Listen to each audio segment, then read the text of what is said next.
इस प्लैनेट, इस भूभाग धरती को संभालने वाली जो देवी है, वो वसुधा देवी है। और वो देवी के रूप में है, वो गैया के रूप में है। वही वसुधा देवी गैया के रूप में प्रकट होती हैं जब भगवान विष्णु के पास जाना होता है।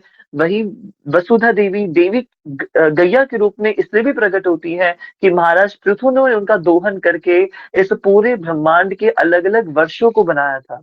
हम आज की धरती पे जो हम अलग अलग भूभाग, ये 7 कॉन्टिनेंट्स को जो देख पाते हैं, हमारी हिस्ट्री ज्योग्राफी तो बताती है कि अलग अलग प्लेट्स के आपस में टकराने से ये बन गया, और हिमालयंस क्रिएट हो गए, और इंडो पैसिफिक जब प्लेट्स टकराई तो उससे ये क्रिएट हो गया।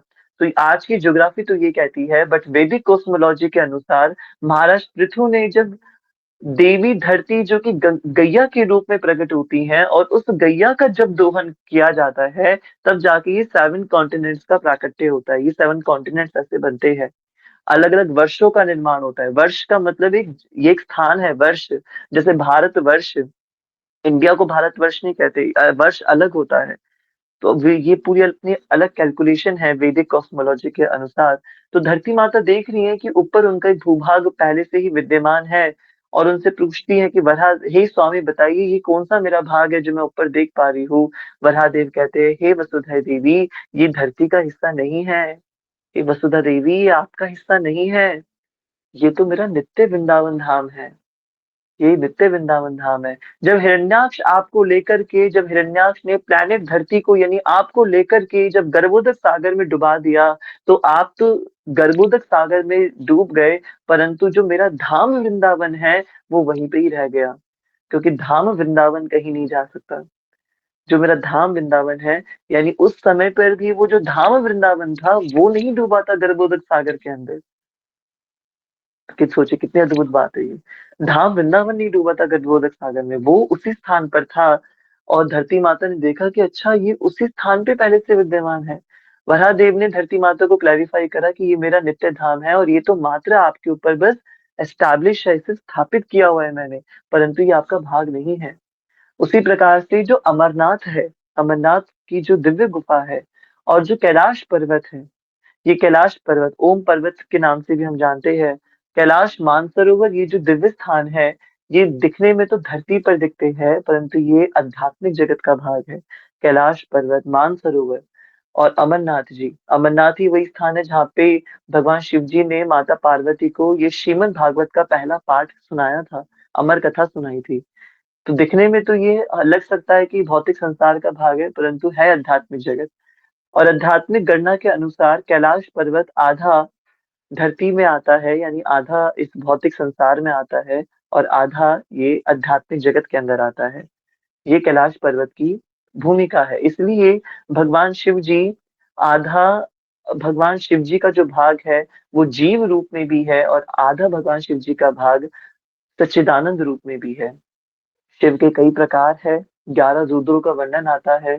और भगवान शिव जी का जो आदि प्राचीन स्वरूप है, वो है सदाशिव। भगवान शिव जी का जो आदि प्राचीन स्वरूप है सदाशिव। तो सदाशिव और भगवान सदाशिव से प्रकट होने वाले भगवान शिव जी, जो हर एक ब्रह्मांड के अंदर शिव अलग है। जैसे भगवान महाविष्णु के रोम छिद्रों से जब अनंत अनंत ब्रह्मांड निकलते हैं, और उन अनंत अनंत ब्रह्मांडों में अनंत अनंत गर्भोदक सागर होते हैं, और अनंत अनंत गर्भोदक सागर में अनंत अनंत गर्भोदक्षय विष्णु होते हैं। उसी प्रकार उन अनंत अनंत ब्रह्मांडों में अनंत अनंत कैलाश होते हैं। वो अनंत अनंत कैलाश आधे आधे भौतिक संसार में होते हैं, आधे आधे आध्यात्मिक जगत में होते हैं, और उन सारे अनंत ब्रह्मांडों के अंदर अनंत शिव होते हैं। उन सारे अनंत ब्रह्मांडों में अनंत शिव है। तो एक सदाशिव, अब सदाशिव भगवान कहाँ विराज रहे हैं? अगर प्लानिटरी सिस्टम के अकॉर्डिंग देखें, तो सदाशिव नित्य गोलोक धाम जो है, नित्य गोलोक धाम के और वैकुंठ के बीच में जो स्थान आता है, वो है आदि कैलाश का स्थान। ये मैं आपको बता रहा हूँ, अपने मन में आप एक एक इमेजिनेशन से कर सकते हैं कि आध्यात्मिक जगत में जो नित्य गोलोक है, और नित्य गोलोक के नीचे वैकुंठ है, और नित्य गोलोक और वैकुंठ के बीच में कैलाश पर्वत है, और उस कैलाश पे विराजते हैं भगवान सदाशिव। और ये एटर्नल है। भगवान सदाशिव का ही विस्तार अनंत अनंत ब्रह्मांडों में शिव तत्व के रूप में प्रकट होता है। और हमारे ब्रह्मांड के अंदर की जो शिव है, वो अपने आप को और विस्तारित करके 11 रुद्रों में परिणत करते हैं। तो ये कुछ इस प्रकार से भगवान शिव जी का एक्सपेंशन इस धरती पे होता है, अलग-अलग फॉर्म्स में, है ना? तो जैसे मैंने आपको बताया कि कृष्ण चाहकर के ब्रह्मा जी बन सकते हैं, पर कृष्ण चाहकर के भी भगवान शिव नहीं बन सकते। और ब्रह्म संहिता का वो जो श्लोक है, क्षीरम यथा दधि विकार विशेष योगात्, इसका क्या अर्थ है, ये अभी हमने समझने का प्रयास किया। तो शिव तत्व बहुत जटिल तत्व है, बहुत जटिल तत्व है। भगवान शिव जी सच्चिदानंद स्वरूप है। इसलिए ये कहना कि भगवान शिव जी भगवान श्री कृष्ण से आए, हम इस डिबेट में ना फंसे तो बहुत अच्छा होगा, क्योंकि शिव भी सच्चिदानंद है, अनादिर आदिर गोविंद सर्व कारण कारणम। उसी प्रकार से निर्वाण अष्टकम में भगवान शिव जी के लिए लिखा है कि भगवान शिव जी भी क्या है, अनादिर आदिर है। उनका भी ना शुरुआत है ना उनका एंड है। तो वो खुद सच्चिदानंद स्वरूप है, भगवान सदाशिव। तो आज के दिन भगवान शिव जी ने माता पार्वती का पानी ग्रहण संस्कार किया था, दिव्य विवाह महोत्सव संपन्न हुआ था। आज ही के दिन भगवान शिव जी ने कारण सागर के जल को आध्यात्मिक रूप से अपनी जटाओं में धारण किया था। तो जो मूल जल था वो जब धारण किया, वो तो किया था अक्षय तृतीया के दिन, जब अक्षय तृतीया का दिन प्रकट होता है। और अक्षय तृतीया के बाद जब गंगा मैया के वो जो छींटे उन्होंने धरती पे पधराए थे, वो गंगा दशहरा के दिन की लीला हुई है। परंतु आज के दिन, शिवरात्रि के दिन, ये शिव पुराण में वर्णन आता है कि आज के दिन भगवान शिव जी ने अपनी जटाओं के अंदर माता गंगा को प्रवेश दिया था। तो इसलिए भी महाशिवरात्रि का पर्व मनाया जाता है। आज ही के दिन भगवान शिव जी ने अपने रुद्र अवतारों का विस्तार किया था। ये भी एक वर्णन है कि इसकी वजह से शिवरात्रि का पर्व मनाया जाता है। आज के दिन भगवान शिव जी ने तमस नाम के मनवंतर का एक प्रकार से उसका वो संभाला था। यानी कि तमस जो मनवंतर है, उसकी शुरुआत महाशिवरात्रि के दिन से होती है। यानी कि फाल्गुन मास की त्रयोदशी तिथि से उसकी शुरुआत होती है। यूँ तो चैत्र से शुरुआत मानी जाती है, सनातन धर्म के अनुसार चैत्र प्रतिपदा से तिथि मानी जाती है, परंतु तामस मनवंतर का जो पहला दिन है वो फाल्गुन मास की त्रयोदशी तिथि है, जिस तिथि पर उस पूरे मनवंतर के 72 महायुगों का जो कारोबार है, यानी उसकी जो बागडोर है, वो भगवान शिव जी सँभालते हैं। तो उसमें पालनकर्ता भी भगवान शिव जी है, सृष्टिकर्ता भी भगवान शिव जी है और सृष्टि विनाशकर्ता भी भगवान शिव जी है। जैसे ब्रह्मा, विष्णु, महेश तीनों को अलग-अलग सेवा मिली है। भगवान ब्रह्मा जी सृष्टि करता है, भगवान महाविष्णु सृष्टि के पालन करता है और भगवान शिव जी सृष्टि के विनाश करता है। परंतु तमस मनवंतर के अंदर भगवान शिव जी ही ब्रह्म रूप में अपना विस्तार करके सृष्टि का सृजन करते हैं। भगवान शिव जी ही भगवान महाविष्णु के रूप में इस पूरी सृष्टि का पालन करते हैं। भगवान शिव जी ही शिव रूप में इस पूरी सृष्टि का डिस्ट्रॉय करते हैं, उसका अंत करते हैं, तमस मनवंतर के अंदर। तो आज के दिन से उसकी शुरुआत होती है, इसलिए महाशिवरात्रि का पर्व इतना दिव्य रूप से मनाया जाता है। और आज के दिन ही और बहुत सी ग्लोरीज़ है और क्या ग्लोरीज़ है, आज के दिन ही भगवान शिव जी ने भगवान विष्णु और भगवान ब्रह्मा जी को अपने प्रथम बार लिंग रूप में दर्शन प्रदान किए थे। तो एक बहुत सुंदर कथा आती है, आप सबने सुन भी रखी होगी कि भगवान विष्णु और भगवान ब्रह्मा जी को आज के दिन ही भगवान शिव जी के लिंग रूप में दर्शन होते हैं, शिवलिंग के दर्शन होते हैं और वो अनंत शिवलिंग जो रेस लगती है ब्रह्मा जी और विष्णु के अंदर कि हम इसका छोर ढूँढेंगे। तो एक चले जाते हैं शिवलिंग के ऊपर की तरफ, एक जाते हैं शिवलिंग के नीचे की तरफ कि नीचे का छोर ढूँढना है और एक जाते हैं ऊपर का छोर ढूँढने के लिए। अब कौन कहाँ जाता है ये तो मुझे स्मरण में नहीं है, परंतु ना शिवलिंग की शुरुआत का छोर मिलता है और ना शिवलिंग का अंत का छोर मिलता है। तो आज के दिन ही भगवान शिव जी ने प्रथम बार अपने आप को लिंग रूप में परिवर्तित किया था, लिंग रूप में प्रकट हुए थे और इसलिए आज महाशिवरात्रि का दिन इस दिन के लिए भी जाना जाता है। तो ऐसी बहुत सी ग्लोरीज़ है भगवान शिव जी की, जो आज के दिन प्रकट हुई और इन सारे पर्वों के कारण, उत्सवों के कारण ये दिव्य मंगलमय दिन महाशिवरात्रि का दिन मनाया जाता है। इसके अलावा श्रीमन चैतन्य महाप्रभु की लीला के अंदर भगवान शिव जी का बड़ा विशेष योगदान है। श्रीधाम मायापुर, श्रीधाम नवद्वीप के अंदर 9 द्वीप है हम जानते हैं और उन 9 द्वीपों में एक द्वीप है जिसका नाम है रुद्र द्वीप। बहुत सुंदर द्वीप है रुद्र द्वीप और रुद्रद्वीप अंतर्द्वीप से जुड़ा हुआ है। रुद्रद्वीप अंतर्द्वीप से कनेक्टेड है।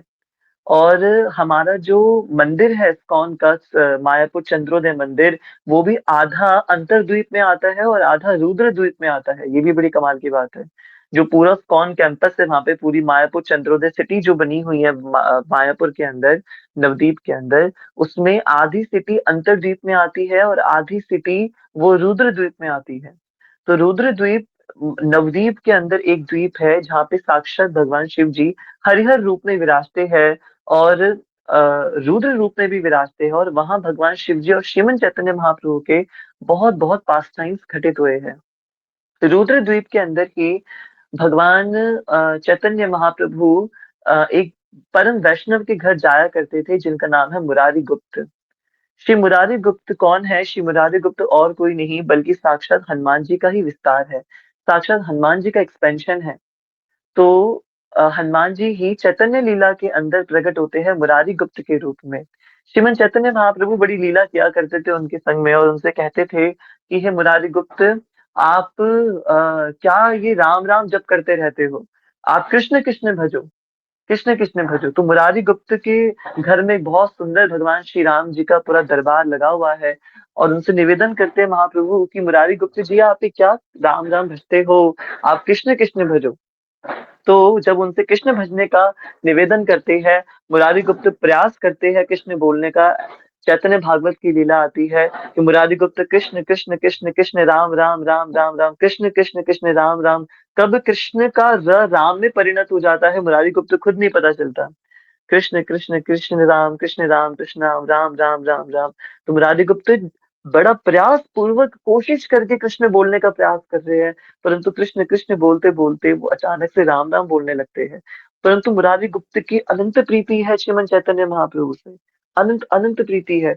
महाप्रभु के जीवन काल के अंदर घटित होने वाली मायापुर की लीलाओं को श्रीपाद मुरारी गुप्त ने अपनी डायरी में संजो के रखा है, अपनी डायरी में लिख करके रखा है श्रीपाद मुरारी गुप्त जी ने। और उस वो जो उनकी डायरी है श्रीपाद मुरारी गुप्त जी की, वो चैतन्य चरित महाकाव्य के नाम से जानी जाती है, ग्रंथ है वो प्रॉपर। और वो वास्तव में कोई मुरारी गुप्त ने ग्रंथ की भावना से उसको नहीं लिखा था, जस्ट मुरारी गुप्त जी अपनी डायरी लिखा करते थे और डायरी में कुछ नहीं लिखते थे, सिर्फ और सिर्फ चैतन्य महाप्रभु की जितनी भी लीला मायापुर में घटित हुई है, जो उनके सामने घटित हुई है, जो जो मुरारी गुप्त अपने सामने चैतन्य महाप्रभु की लीलाओं का दर्शन कर रहे हैं, वो सारी लीलाओं को वो अपनी डायरी में लिखा करते थे। और उन्हीं की डायरी का नाम है श्री चैतन्य चरित महाकाव्य। तो अपनी चैतन्य चरित महाकाव्य नाम की अपनी उस डायरी के अंदर श्री मुरारी गुप्त जी कई कई लीलाओं का वर्णन करते हैं। और उनकी इतनी प्रीति है श्रीमन चैतन्य महाप्रभु से, इसलिए कोशिश कर रहे हैं कृष्ण बोलने की, परंतु बोल नहीं पा रहे, बार बार राम राम राम राम ही निकल रहा है। तो अब क्या करते हैं, अपनी जीभ को पकड़ लेते हैं, अपनी जीभ को पकड़ के और कृष्ण नाम बोलने का उच्चारण करते हैं, कृष्ण कृष्ण कृष्ण कृष्ण। और जब अपनी जीभ को पकड़ के एक दिन ब्रह्म मुहूर्त में बैठ करके कृष्ण नाम का जब जप कर रहे होते हैं, महाप्रभु तभी उनके घर पधारते हैं और देखते हैं कि मुरारी गुप्त जी जीभ पकड़ के कृष्ण कृष्ण कृष्ण नाम बोल रहे हैं। श्रीमद चैतन्य महाप्रभु से पूछते हैं, अरे मुरारी गुप्त जी ये क्या कर रहे हैं आप, जीभ पकड़ के कृष्ण नाम क्यों ले रहे हैं? मुरारी गुप्त कहते हैं, महाप्रभु हे निमाई, मैं क्या करूं, मैं इतना प्रयास कर रहा हूँ कृष्ण बोलने का पर मैं बोल ही नहीं पा रहा हूँ। आप कृपया मुझ पे ऐसी कृपा करिए कि आप मुझे राम बोलने का अवसर दे दीजिए। रकारो राधिका यस्य मकारो माधवस्य, तो जब मैं राम बोल रहा हूँ तो वो श्री राधा माधव का ही स्वरूप बन रहा है। मेरी एक बार राम बोलने में मैं एक बार श्री राधा माधव का नाम ही उच्चारण कर रहा हूँ। हे निमाई पंडित, आप मुझे राम बोलने की आज्ञा दीजिए। ये दृश्य देख करके श्रीमन चैतन्य महाप्रभु गदगद हो जाते हैं और मुरारी गुप्त से कहते हैं, हे मुरारी गुप्त, आप साक्षात हनुमान जी का विस्तार है, आप साक्षात हनुमान जी का विस्तार है। और मैं अत्यंत प्रसन्न हूँ, आप राम ही बोलिए। वास्तव में राम और कृष्ण नामों में कोई भेद नहीं है, कोई अंतर नहीं है। मैं तो आपके संग मात्र लीला करना चाहता था और ये सिद्ध करना चाहता था कि राम और कृष्ण नाम में कोई अंतर नहीं है। निष्ठा की बात है, आपकी निष्ठा श्री राम नाम के अंदर है, ऐसी निष्ठा है, परंतु आपने मेरे लिए जीभ पकड़ के कृष्ण नाम उच्चारण करने का प्रयास किया। श्रीमद चैतन्य महाप्रभु अत्यंत प्रसन्न होते हैं मुरारी गुप्त की इस लीला से।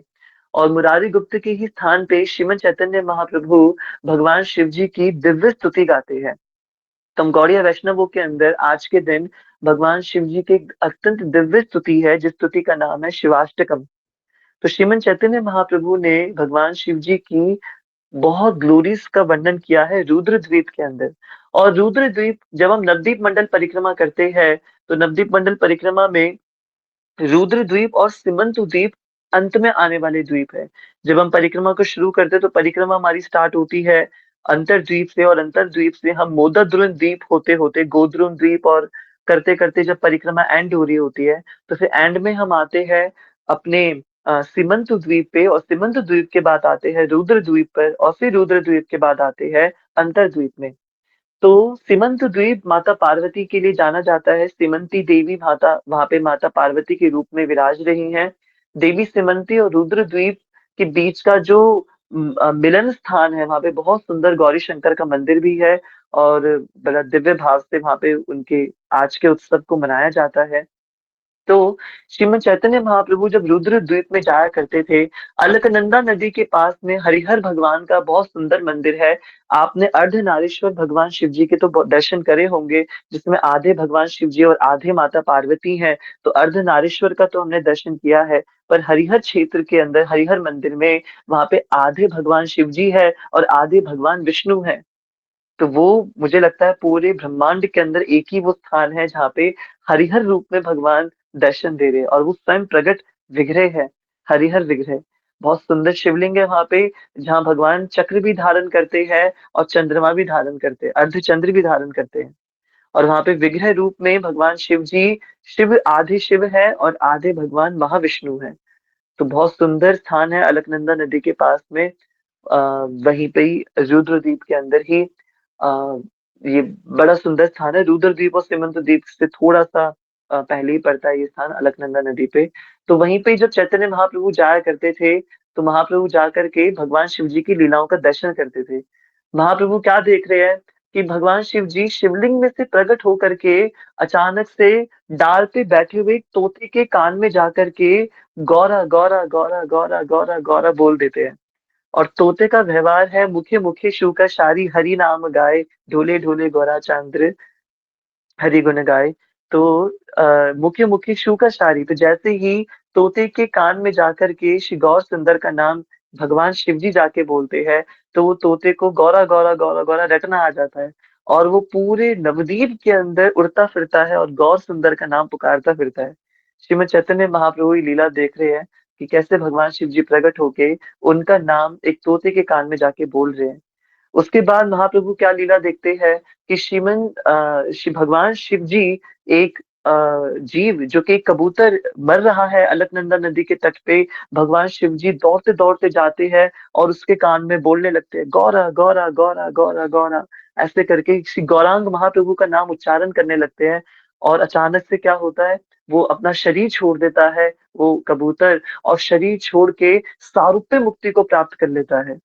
और वहीं जब सारूप्य मुक्ति प्राप्त कर रहा होता है, अचानक से साक्षात गोलोक से रथ उतरता है, और रथ उतर के वो अपनी सारूप्य मुक्ति का परित्याग कर देता है। भगवान महाविष्णु की तरह उसके चार हाथ हो जाते हैं, परंतु अपनी उस सारूप्य मुक्ति का त्याग करके अपने जीव रूप के अंदर ही बहुत सुंदर बालक के रूप में उस रथ में बैठता है, और रथ में बैठ करके गोलोक वृंदावन के लिए प्रस्थान कर जाता है। भगवान शिव जी इस लीला के माध्यम से ये संदेश दे रहे हैं संपूर्ण जगत को, श्री गौरांग महाप्रभु ऐसे अवतार है जो सीधे गोलोक ले जाने के लिए आए हैं। वो इन सारी मुक्तियों से परे जीव को ले जाने के लिए आए हैं। तो रुद्र द्वीप में आज भी जब भी कोई व्यक्ति अपने प्राणों को छोड़ रहा होता है, तो भगवान शिव जी, हरिहर शिव जी वहां से प्रकट होते हैं, अपने विग्रह में से प्रकट होके वो मरते हुए जीव के कान में आकर के गौरा गौरा गौरा गौरा गौरा नाम उच्चारण करते हैं, गौरांग महाप्रभु का नाम उच्चारण करते हैं, जिससे दिव्य भाव से वो व्यक्ति जो अपने प्राण छोड़ रहा है, उसके कान में साक्षात गुरु तत्व भगवान शिव जी कान में आकर के नाम उच्चारण कर रहे हैं, और वो व्यक्ति वहीं अपने प्राणों को त्याग करके सीधे नित्य गोलोक में निवास करता है। तो ये रुद्रद्वीप की ऐसी महिमा है। नवद्वीप वासी चाहते हैं कि उनका जो अंतिम संस्कार किया जाए वो रुद्रद्वीप की अलकनंदा नदी में ही किया जाए, क्योंकि वहां के कण कण के अंदर भगवान शिव जी गौर सुंदर का नाम पुकार रहे हैं। जब चैतन्य महाप्रभु रुद्र द्वीप में घटित होने वाली इस लीला का दर्शन कर रहे हैं, तो महाप्रभु गदगद हो जाते हैं और भगवान शिव जी को प्रणाम करके बड़ी दिव्य स्तुति भगवान शिव जी के लिए गाते हैं। जिस प्रकार श्रीमद् चैतन्य महाप्रभु ने शिक्षाष्टकम के अंदर 8 श्लोकों में अपने भक्तों को अपनी पूरी चैतन्य चैतामृत का सार तत्व प्रदान किया है, उसी प्रकार श्रीमद् चैतन्य महाप्रभु ने शिवाष्टकम गा करके 8 श्लोकों के अंदर भगवान शिव जी की बड़ी दिव्य स्तुतियों का मंगल गान किया है। तो आज के दिन मेरी ऐसी वांछा है कि हम उस शिवाष्टकम के अंदर से, समय तो हो गया है, परंतु कुछ-कुछ चीज़ें, मैं कुछ श्लोक आप लोगों को प्रदर्शित करूँ और वो श्लोक हमें भले ही पूरा शिवाष्टकम आए ना आए, परंतु ये कुछ श्लोक तो हमें कंठस्थ होने चाहिए अच्छे से। ये अत्यंत प्रिय श्लोक है और यदि हम किसी भी शिवालय में जाते हैं, शिव मंदिर में जाते हैं, कल भी शिवरात्रि का पावन दिवस है, तो हम जब भी भगवान शिव जी को जल अर्पित करते हैं, तो महामृत्युंजय मंत्र, भगवान गोपेश्वर महादेव का प्रणाम मंत्र, ओम नमः शिवाय पंचाक्षरी मंत्र, इन सारी स्तुतियों के साथ-साथ यदि हम इन श्लोकों को भी याद करके भगवान शिव जी को सुनाते हैं, निश्चित रूप से भगवान शिव जी की प्रसन्नता का कोई ठिकाना नहीं रहेगा। दिल्ली वाले भगवान शिव जी मायापुर वाले हरिहर क्षेत्र में प्रकट हो जाएँगे उसी स्थान पे। तो ये बड़ा सुंदर शिवाष्टकम का श्लोक है जो श्रीमद् चैतन्य महाप्रभु गा रहे हैं। बहुत, बहुत अच्छा श्लोक है। ऐसा श्लोक है जो हम सबको कंठस्थ होना चाहिए, हृदयस्थ होना चाहिए। प्रचार सेवा में अत्यंत लाभ देने वाला श्लोक है ये। श्रीमद् चैतन्य महाप्रभु क्या कह रहे हैं श्लोक में? श्री राम गोविंद मुकुंद सौरे, श्री कृष्ण नारायण वासुदेव, इत्यादि नामामृत पान मत्त, भृंगादिपाय अखिल दुख हन्ते। बहुत सुंदर श्लोक, देखिए क्या कह रहे हैं। श्री राम गोविंद मुकुंद सौरे, श्री राम गोविंद मुकुंद सौरे। महाप्रभु कह रहे हैं कि भगवान शिव जी क्या कर रहे हैं। ओ श्री राम, ओ गोविंद, ओ मुकुंद, ओ सौरी, ओ कृष्ण, ओ नारायण, ओ वासुदेव। श्री कृष्ण नारायण वासुदेव, इन नामों को भगवान शिव जी क्या कर रहे हैं। इत्यादि नामामृतपान मत्ते। भगवान शिव जी इन नामों के अमृत का पान कर रहे हैं। इत्यादि नामा अमृत पान मत्ते। अमृत, इन नामों के अमृत का पान कर रहे हैं। इन नामों के अमृत को पी रहे हैं और कैसे पी रहे हैं, मत्त होकर के पी रहे हैं, है ना? मत्त होके, हरि नाम मत्ता देई हरिना आसीछे देई। तो मत्त होके, मत्त होने का मतलब है एकदम मग्न होकर के पीना, बिल्कुल एडिक्टेड होकर के, पूरे नशे में होकर के पीना। तो भगवान शिव जी भांग का नशा नहीं करते, भगवान शिव जी इन नामों का नशा करते हैं। महाप्रभु बता रहे हैं ये बात। हरि नाम मत्ते, अमृत पान मत्ते, इन नामों का नशा कर रहे हैं भगवान शिव जी। और आगे क्या लिखा है, भृंगादि पाया खिला दुख हंत्रे। इन नामों को संपूर्ण जगत को सुना करके, खुद नहीं बल्कि संपूर्ण जगत को गौरा गौरा गौरा गौरा बोल रहे हैं। महाप्रभु ये लीला देख के कह रहे हैं कि सिर्फ खुद नहीं बोल रहे, इन नामों को संपूर्ण जगत को सुना रहे हैं और जगत को सुना करके संपूर्ण जगत के लोगों के दुखों को हंत्रे, संपूर्ण जगत के लोगों के दुखों को खत्म कर रहे हैं, दुखों का हरण कर रहे हैं। अत्यंत सुंदर श्लोक। ओ श्री राम, ओ गोविंद, ओ मुकुंद, ओ श्री कृष्ण, ओ नारायण, ओ Vasudev, I offer my humble full of obeisances unto you, Lord Shiva, the monarch of intoxicated be like devotee, intoxicated be like devotee, है ना? भृंगादि पाया खिल दुख हंत्री। बिल्कुल मधुमक्खी जैसे मदमस्त होकर के नाचती है, बिल्कुल उस प्रकार से इंटॉक्सिकेटेड होकर के भगवान शिव जी ऐसे भक्ते हैं भगवान कृष्ण के। Maddened by drinking the nectar of these and other holy names of the lord, obeisances unto you the destroyer of all grief। सभी दुखों का विनाश करने वाले भगवान परम शिव को मैं प्रणाम करता हूँ। श्री राम गोविंद मुकुंद शौर्य, श्री कृष्ण नारायण वासुदेव, इत्यादि नामामृतपान मत्त, भृंगादिपायाखिल दुख हन्त्रे। श्री राम गोविंद मुकुंद शौर्य, श्री कृष्ण नारायण वासुदेव, इत्यादि नामामृतपान मत्ते, भृंगादिपायाखिल दुख हन्त्रे। श्री राम गोविंद मुकुंद शौर्य, श्री कृष्ण नारायण वासुदेव, इत्यादि नामामृतपान मत्ते, भृंगादिपायाखिल दुख हन्त्रे। कितना सुंदर श्लोक है। श्री राधा रमण लाल की जय। तो वैसे तो और भी बहुत से श्लोक हैं जो मैं आप सबकी सेवा में रखना चाहता हूँ। इसके बाद वाला श्लोक, उसके बाद वाला श्लोक बहुत सुंदर-सुंदर है, परंतु समय को देखते हुए यहीं पे विराम करना चाहिए। कल की कक्षा भी वैसे तो कल एक लास्ट टेस्ट हम करने का प्रयास कर रहे हैं और देखते हैं क्या हो पाएगा। वैसे कल भी दिव्य शिवरात्रि का मंगल महोत्सव है। शिवरात्रि आज शाम से शुरू हुई है। शिवरात्रि की जो मूल तिथि है, ये तो संपूर्ण भारतवर्ष ने आज ही शिवरात्रि मना ली है। हम सब ने भी आज मैंने भी निजी रूप से प्रथम बार मैंने अपने घर में पार्थिव शिवलिंग का निर्माण किया और पार्थिव शिवलिंग का निर्माण करके आज घर में मैंने सेवा अर्चन करने का थोड़ा प्रयास किया। क्योंकि मंदिर में जाकर के जो पूजन अर्चन होता है, जो भी सामग्री चढ़ाई जाती है भगवान शिव जी को, वो तो सब बहुत ही बुरी तरीके से उनको विनष्ट किया जाता है, फेंका जाता है उनको, कूड़ा कर दिया जाता है बिल्कुल। तो वो देख के बड़ी पीड़ा होती है मन में कि जो हम भगवान शिव जी को चढ़ा रहे हैं, उनकी उनको किस प्रकार से उनको ट्रीट किया जा रहा है, बिल्कुल गार्बेज बना दिया जाता है। तो इसलिए आज मैंने भी पार्थिव शिवलिंग का निर्माण करके दिव्य भगवान शिव जी का मंगलमय अभिषेक किया अपने स्थान पे। और हमारे सागर प्रभु के घर पे भी आज दिव्य रुद्राभिषेक था, तो बहुत सुंदर वहाँ पे रुद्राभिषेक हुआ, वो भी अटेंड करने का मौका मिला। तो बहुत अच्छे आज के उत्सव रहे। कल भी शिवरात्रि है, क्योंकि शिवरात्रि की तिथि संध्या से शुरू हुई है और वो कल तक रहेगी। कितने बजे तक रहेगी तो देखना पड़ेगा, परंतु क्योंकि कल सूर्योदय के बाद तिथि मानी जाती है, इसलिए कई स्थानों पर जो व्रत प्रणाली है महाशिवरात्रि के लिए, वो कल के दिन की रखी गई है व्रत प्रणाली भी, कि आज ना व्रत रख के कल के दिन व्रत रखा जाएगा, है ना? कल 5 बजे तक, आई थिंक ये बताना चाह रहे थे ऋषभ प्रभु, राइट? कल 5 बजे तक है शिवरात्रि, है ना? तो जय। हाँ, तो फिर इसलिए क्योंकि सूर्योदय के बाद शुरू हो रही है, तो इसलिए कल का पूरा दिन भी शिवरात्रि के सम्मुख ही माना जाएगा।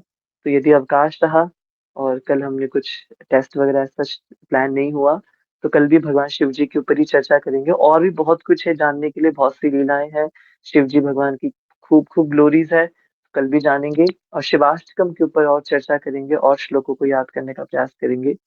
आइए अपने आज के दिव्य सत्र को भगवान शिव जी की कृपा से श्रीमन चैतन्य महाप्रभु के चरणों में समर्पित करते हैं।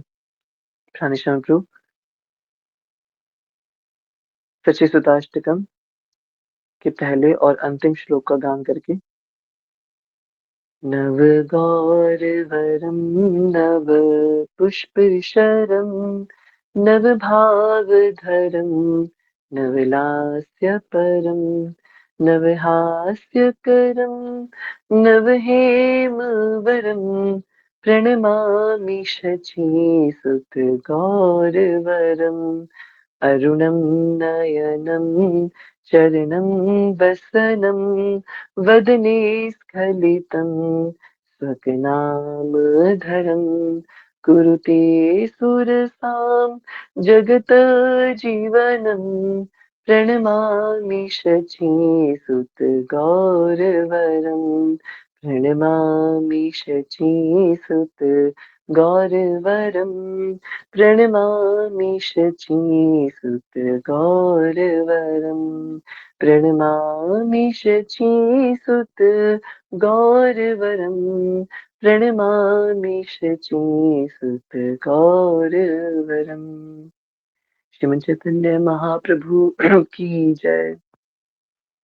प्राणेश्वर प्रभु जी, आज के हमें दिव्य दर्शन कराइए ठाकुर जी के। आज शिवरात्रि के दिन भगवान श्री राधा रमन लाल भी बहुत विशेष भाव में होंगे। राधा रमन लाल की जय। श्री राधा रमन जी बिल्कुल शिवलिंग जैसे बने हुए हैं आज। पता नहीं, मुझे ही ऐसा लग रहा है, पर आप लोगों को भी लग रहा है आज भगवान का बहुत अलग स्वरूप लग रहा है। जो राधा रमन जी के हम नित्य दर्शन करते हैं, वो नित्य दर्शन वाला स्वरूप नहीं है ठाकुर जी का। बिल्कुल आज तो बड़ा चेहरा जो है ठाकुर जी का बहुत अ, बहुत अलग है आज ठाकुर जी के दर्शन। जय। आइए हम प्रणाम करते हैं भगवान की श्री चरणों में।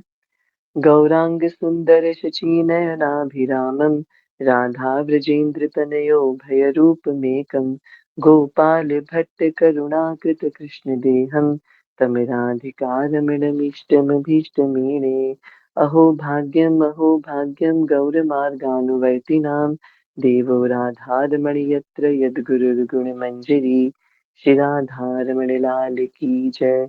श्रीपाद गोपाल भट्ट गोस्वामी जी महाराज की जय। श्री सद्गुरुदेव भगवान की जय। श्री मन चैतन्य महाप्रभु की जय। हरिहर क्षेत्र की जय। परमपिता भगवान शिव जी की जय। श्री नवदीप मायापुर धाम की जय। जय जय श्री राधे श्याम। सबको मिले श्री नवदीप मायापुर धाम। श्री नदिया नाम बिहारी भगवान की जय। हरे कृष्णा। आप सभी भक्तों का हृदय से धन्यवाद। The class must go on. आज एक अद्भुत बात ये रही कि कक्षा में अटेंडेंस तो बहुत कम थी भक्तों की, शुरुआत में भी और अंत में भी। परंतु जो प्राणेश शरण प्रभु जी ने एक बार कहा था वृंदावन गोवर्धन जी में कि भैया चाहे एक ही भक्त क्यों ना हो, कक्षा होगी।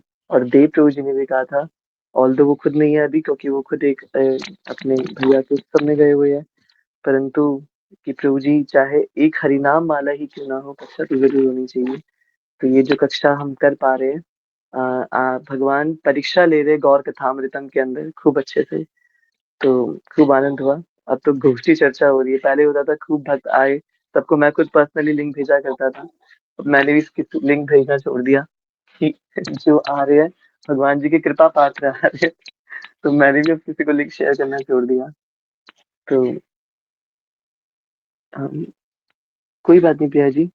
आपका मैसेज मुझे मिला था, आपने व्हाट्सएप पे मैसेज किया था, मैं वो देखा था मैसेज। भगवान की परम कृपा से हम सब कौन ही चाहेगा कि वो कक्षा में ना आए। मैं तो ये हमेशा विचार करता हूँ, हर किसी का मन होगा कि वो कक्षा में आए। जो सच्चा भक्त है, हरि नाम जप कर रहा है, महाप्रभु से प्रीति है। बर्थडे के कारण आपका जन्मदिन था, प्रिया जी, आपका जन्मदिन था कल के दिन। और अगर आपका जन्मदिन था ये तो गलत बात है। अरे अच्छा, अरे जय जय जय। ओके, कल प्रिया जी का जन्मदिन था। क्या बात है, क्या बात है। ये तो गलत बात है, कल भी आप आए थे प्रिया जी कक्षा में पर आपने बताया ही नहीं। ये ये मिथ है, ये बिल्कुल झूठ है। ऐसा कुछ भी नहीं है। तो प्रिया जी आपका कल जन्मदिन था, आप कक्षा में भी थे, आपको बताना चाहिए था, हम कुछ थोड़ा बहुत करते। पर आप बिलेटेड ही सही, पर आपको आपके पावन जन्मदिन की अनंत अनंत शुभकामनाएं। ठाकुर श्री राधारमण लाल ने आपको गुरुदेव और गुरु मैया के रूप में इस जीवन की सबसे बड़ी अमूल्य निधि आपको प्रदान कर दी है। तो इसलिए उससे बढ़ के तो अब आपको इस संसार में कोई कुछ दे ही नहीं सकता। श्री राधा रमन लाल खुद आपको मिल गए हैं। पायो जी मैंने राम रतन धन पायो। तो राम रतन के रूप में आपको खुद भगवान श्री राधा रमन लाल मिल चुके हैं। तो हम ये प्रार्थना करते हैं आपके लिए कि भगवान श्री राधा रमन लाल की चरणों की जो रति मति गति है, जो आपको प्राप्त हुई है, ये हमेशा बनी रहे। इति मति रूप कल्पिता वितृष्णा, जो कह रहे हैं पितामह भीष्म, वो पंक्ति बिल्कुल आपके लिए सार्थक हो जाए। आपकी मति का एक एक भाग, आपकी आपकी विचारों का एक एक भाग, आपके रोम रोम का एक एक विचार, हर सब कुछ भगवान से शुरू हो, भगवान पे खत्म हो। जीवन के अंदर ठाकुर श्री राधा रमन लाल के अलावा और कोई हो ही ना। प्रिया दीदी आप ये हमेशा बोल सके कि आपके जीवन में तो राधा, जैसे आपने गिरजा माता गोस्वामिनी का आपने सुंदर चरित्र आपने सुनाया था, उन्हीं के समान आपका चरित्र हो जाए। और आपके भी जीवन में श्री राधा रमन लाल जी के अलावा और कोई भी ना हो, कोई भी ना हो। तो ऐसे ठाकुर जी से हृदय से प्रार्थना है। पहले ही आप इतना सब कुछ जानती हैं। मुझे तो कितनी बार लग रहा होता है कि मैं कुछ बोल रहा हूँ, उसमें बहुत त्रुटि आ रही होगी और प्रिया दीदी खूब मुझे गालियां दे रही होंगी कि ये क्या ही बोले जा रहा है, कुछ भी अनर्गल बातें, कोई क्या ही बोले जा रही है। तो मैं तो सच में डर रहा होता हूँ कि मतलब पता नहीं मैं सही भी बोल रहा हूँ नहीं बोल रहा हूँ। वो होता है ना, मैंने प्रिया कश्यप प्रभु से एक बात सीखी है कि झूठ भी बोलो तो बहुत कॉन्फिडेंस से बोलो। तो मैंने ये जितनी भी मैं चीजें बता रहा होता हूँ ना, ये सारी दीदी का ही सुनी बातें होती हैं। मुझे जो मैं सुनता हूँ अपने लेक्चर्स में, जो मैंने श्रवण कर रखा होता है, बस वही चीज मैं बता रहा होता हूँ। कुछ प्रिपरेशन नहीं हो पाती। रोज सोचता हूँ कक्षा के लिए प्रिपेयर करके जाऊंगा, आज पढ़ाई करूंगा, थोड़ा श्रवण करूंगा, पर कक्षा के एंड तक ही बिजी लगा रहता हूँ, किसी से बात कर रहा हूँ, कुछ कर रहा हूँ। तो एक क्षण का भी मौका नहीं मिल पाता कुछ प्रिपेयर करने का। तो बिल्कुल आते के साथ ही जो ठाकुर राधा रमन लाल विचार दे देते हैं, सही-गलत जैसे भी होते हैं वो बस प्रकट कर देता हूँ। तो मुझे लग रहा होता है कि आप ज़रूर बोल रहे होते होंगे कि पता नहीं क्या ही बोले जा रहा है ये, ऐसा तो कुछ था ही नहीं, ये तो किसी ग्रंथ में लिखा ही नहीं है।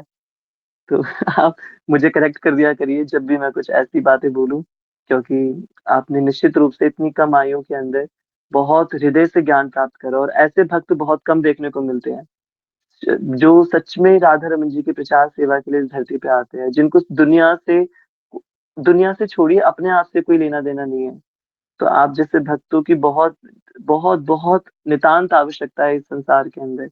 आपकी खूब लंबी आयु हो, आप हमेशा बने रहे जगत में और आप इस धराधाम पे एक-एक दिन अपना भगवान की सेवा के लिए बिताएँ। ऐसी मेरी हृदय से प्रार्थना है आपके लिए और जब भी आप वृंदावन धाम में हमसे मिलेंगे और मेरी तो प्रार्थना है आपसे कि इस बार जब गोवर्धन यात्रा हम करेंगे कार्तिक में, तो वो हमारी एक एनुअल यात्रा रहती है हमेशा की। तो इस बार की गिरिराज जी की यात्रा में आप अवश्य हमारे साथ चलें। गिरिराज जी की यात्रा आप रमन परिकर के साथ करें, खूब आनंद होगा, आप आएँगे और इस बीच में भी अगर आपका वृंदावन धाम आना होता है और हम भी वृंदावन धाम में होते हैं, तो आपका जो गिफ्ट है, वो हम पक्का लेकर के आएँगे। आप बस प्राणेश को बता देना कि आप आने वाले हो, तो एक मंगलमय उपहार हम आपके लिए लेकर के आएँगे। यस प्रिया दीदी। राधे श्याम भैया प्रणाम।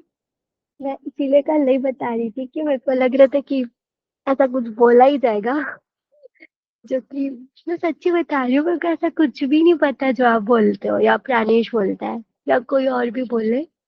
तो यहाँ आप सबसे सीखने आई हो, मेरे को सच में कुछ भी नहीं पता है। थोड़ा बहुत जो भी पता है वो बस जय जय की क्लास कथाओं से, मैया की क्लासेस से, ये कहीं कहीं से मैंने सुना है बस। बाकी सब तो आप लोग की कृपा है भैया। और आज भी ना मैं बोलने वाली नहीं थी, बट क्लास में बच्चे थोड़े कम दिखे तो मेरे को पता नहीं कैसे भाव आ गया, तो मुंह से निकल गया। वरना ऐसा कुछ नहीं, भी नहीं है कि तो कुछ पता हो या कुछ भी हो, सब आपकी कृपा ही है। राधे श्याम। हरी, हरी, हरी, हरी। देखिए वैष्णव का गुणगान तो रोज़ होना चाहिए, हर रोज़ होना चाहिए, परंतु वो कोई करता नहीं है, हो भी नहीं पाता। तो कम से कम जन्मदिन एक ऐसा समय होता है ना, जब हम वैष्णवों के बारे में कुछ अपने भाव व्यक्त कर पाते हैं। यूँ तो मैं प्राणेश से आपकी बात करता ही हूँ, जब भी उससे बात होती है, तो मैं तो यही हमेशा से कहता हूँ, भैया प्रिया दीदी के आगे बोलना तो सच में बड़ी विशेष बात लगती है। वो ही लग रहा होता है कि मतलब सूर्य को टॉर्च दिखाने वाली बात हो जाती है। तो आप मतलब पीछे से तो हम बोल बोल ही रहे होते हैं, परंतु सामने से ग्लोरीफाई करना, उन वैष्णव के सामने उनका गुणगान करना, ये मौका नहीं मिल पाता। तो जन्मदिन एक ऐसा समय होता है जब वो ग्लोरीफाई हम कर सकते हैं, उन वैष्णव को उनकी सेवा के लिए धन्यवाद कर सकते हैं कि वो कितने इम्पोर्टेंट है हमारी लाइफ के अंदर, उनकी क्या महत्वता है हमारे जीवन में। तो उस महत्वता के लिए हम उनका धन्यवाद कर सकते हैं कि आप इस जगत में आए, हमसे मिले, हमसे जुड़े और हमारी तो कोई योग्यता भी नहीं थी, फिर भी आप कनेक्ट हुए।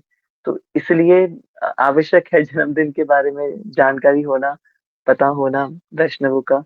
तो आपने बहुत अच्छा हुआ आज बताया, हमें शेयर किया, खूब आनंद हुआ और खूब-खूब प्रार्थनाएँ दीदी आपके लिए। बहुत आज की कक्षा हम आपको समर्पित करते हैं। आज की कक्षा गुणगान करने से जो येन-केन प्रकारेण जो कुछ फल मिला होगा रमन परिकर को, वो सब कुछ हम आपको समर्पित करते हैं। ठाकुर जी आपका खूब भजन बढ़ाए, खूब आपको बल प्रदान करे, आप कभी भक्ति के पथ से ना हटे और हमेशा मैया महाराज जी की श्री चरणों में लगे रहें। जी, आप भगवान से खूब प्रार्थना है। और देखिए कितनी अच्छी समय पे आपका व्रत आपका दिन आता है, बर्थडे आता है। आज मैया महाराज जी का परिणय उत्सव है, उनका विवाह महोत्सव है और जस्ट उससे 1 संध्या पूर्व आपका जन्मदिन है। तो कितनी शुभ तिथियों पर आपका जन्मदिन आता है। तो वन्स अगेन आपको जन्मदिन इदं अयि प्रिय सखे। आपका तो आप पे ये पूरा सूट भी हो रहा है, आपका नाम भी प्रिया है, तो ये पूरा आप पे सूट हो रहा है, नाम भी बदलने की ज़रूरत नहीं है हमें। तो गा दे प्राणेश एक बार आप गा दो। प्राणेश दीदी के लिए 2-3 लाइनें। अरे ठीक है 2 लाइन ही गानी है बस। जन्मदिन मिदं अयि प्रिय सखे शन्तनोतु ते सर्वदा मुदं प्रार्थयामहे भविष्यतायुषी ईश्वर सदा त्वां च रक्षतु पुण्यकर्मणा कीर्तिमर्जय जीवनं तव भवतु सार्थकम् जन्मदिनमिदम् अयि प्रिय सखे शन्तनोतु ते सर्वदा मुदम्। श्री राधा रमण लाल की जय। खूब खूब आनंद हो प्यारी दीदी आपका, खूब खूब आनंद हो। हम तो अच्छा हुआ आपने बताया, हमें बड़ा आनंद हुआ। आप एक छोटा सा सेलिब्रेशन हमने किया आपके लिए। वैसे तो सबके सामने करना चाहिए, बट मैं आपकी भावना समझ सकता हूँ। वैष्णव को ना ये होता है कि जब मुझे ही होता है, मतलब कोई योग्यता ना होने पर भी, तो मतलब जो सच में दिखावा रहित वैष्णव होता है ना, तो उनको सच में होता है कि वो कोई ना जाने उनके जन्मदिन के बारे में, और कोई किसी को ना पता चले। तो वो सीमित ही रहे, वो ज्यादा अच्छा रहता है। बिल्कुल सीमितताओं में बीत जाए, बिल्कुल नॉर्मल उसकी तरह, वो बड़े आनंद की बात रहती है ना। थैंक यू सो मच प्रिया दीदी, आपने हमें बताया। और आपसे ही भक्तों का भी, हमारे प्राणी स्वयं प्रभु प्रिय कृष्ण प्रभु और हमारे आर्यन एकदम एंड तक बने रहे सब भक्त। कल हम मिलेंगे और फिर भगवान शिव जी पे चर्चा करेंगे, है ना। और सभी का हृदय से धन्यवाद। श्री राधा रमण लाल की जय। आप सभी को हरे कृष्णा, कोटि कोटि दंडवत प्रणाम। हरे कृष्ण प्रभु, भी कुछ बात करनी है आपसे। मैं करूंगा कॉल आपको, कॉल अभी या फिर कल ही करूंगा, चलो ज्यादा रात हो गई है। ठीक है, सभी का हृदय से धन्यवाद। हरे कृष्णा। प्रभु जी मैं ये नहीं नहीं, बोल रहा कोई था नहीं। कि हाँ जी। आप लोग अभी कर लेना, मैं फिर पता नहीं मैं बिजी हो जाऊंगा। आप आराम से प्रसाद पाके फिर कॉल करना मेरे को। अच्छा नहीं नहीं, कोई नहीं, फिर मैं क्यों ही परेशान कर रहा हूँ आपको। अभी महाराज जी का अभिषेक भी शुरू होने वाला है, जालंधर वाला, तो वही अटेंड करते हैं। और मैं बस आपको ये कह रहा था कि आप कुछ कृपा करो मेरे ऊपर। बस मैं कृपा वही करूं? चाहता हूँ मैं। हाँ बस, समझ जाओगे आप मैं क्या कृपा मांग रहा हूँ आपसे। मैं तो नहीं प्रभु, मैं थोड़ी थोड़ी आपकी कृपा मैं समझ गया। मैं ठीक है, मैं समझ गए भगवान ना से आप। प्रार्थना करूंगा। बस आप समझ जाओ। भाई प्रभु जी जो प्रार्थना मांग रहे हैं वो आपसे ही मांग रहे हैं, तो मैं क्या बताऊं आपको। नहीं नहीं नहीं, वो बात घुमा रहा है। प्रिंस समझ गया मैं उससे क्या प्रार्थना कर रहा हूँ। ठीक है प्रिंस, वो मैं बदले ले लूंगा पूरे पूरे, अगर आपने मेरी प्रार्थना स्वीकार नहीं करी। ठीक है तो। अरे नहीं प्रभु जी, बात हो रही है नहीं 22 फरवरी की और कुछ नहीं। ठीक है, श्री राधा रमण लाल बस मैं की आपको से जय। निवेदन करना चाहूंगा कि आप लोग बिल्कुल याद रखें 22 फरवरी को। अगर मैं भूल जाऊं तो आप लोग बिल्कुल याद रखें।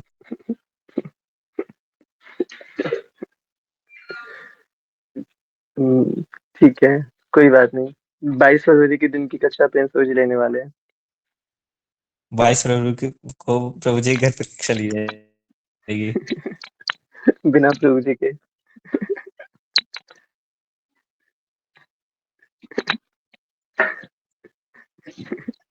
कोई नहीं, हम थैंक यू भैया प्रभु। की क्लास में भैया के घर पे ही मिलेंगे हम सारे।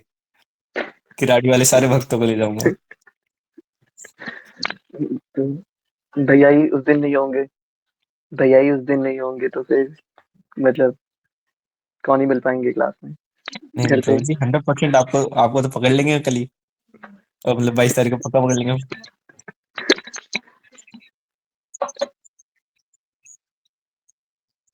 और मतलब पिछले साल मैं इस बार सारा पूरा कर देंगे अपना महाराज जी प्रभु। की, पिछले साल मैं महाराज जी की कथा में था, सत्य देवालय वार्ता में था। और 21 तारीख को महाराज जी की सत्य देवालय वार्ता शांत हो गई थी, 21 फरवरी को। और 22 फरवरी को वैजयंती में कीर्तन था, तो बहुत अच्छा हो गया था। और क्लास 12 का बिजनेस स्टडीज का एक बोर्ड एग्जाम भी था। तो मैंने मॉर्निंग कीर्तन अटेंड करके ही फिर मैं बिल्कुल अर्ली ट्रेन पकड़ के मैं आया भी था, बोर्ड ड्यूटी भी की थी, और सब कुछ अच्छे से हो गया था। तो मैं प्रभु जी अगर ऐसे एक्सपेक्टेशन रख रहा हूँ कि इस मैं ये बार भी कहना चाह ऐसे रहा हो हूँ जाए। कि अगर आप ये सोचो कि इस बार आप वृंदावन भाग जाओ, तो मैं पीछे पीछे वृंदावन आ जाऊंगा, ठीक है। भक्तों को लेके आ जाऊंगा। ठीक है, फिर तो वो गुरु पूर्णिमा वाला दिन है ना, वो जिस दिन दीक्षा हुई थी, तो वो बर्थडे है, बस उतना काफ़ी है। वो नहीं, दोनों दिन कर लेंगे अननेसेसरी हम। है। तो इसका मतलब आप ये कह रहे हो कि जो आपके संग मैं करना चाह रहा था चीज़ें, वो भी हम उसको कर दें, है ना? इम्प्लीमेंट। अच्छा नहीं करेंगे bro, really sorry. Thank you so much principal ji, thank you so much. कुछ चीज़ें प्राणेश, मुझे लगता है वो सीक्रेट रहे तो ज़्यादा अच्छा है।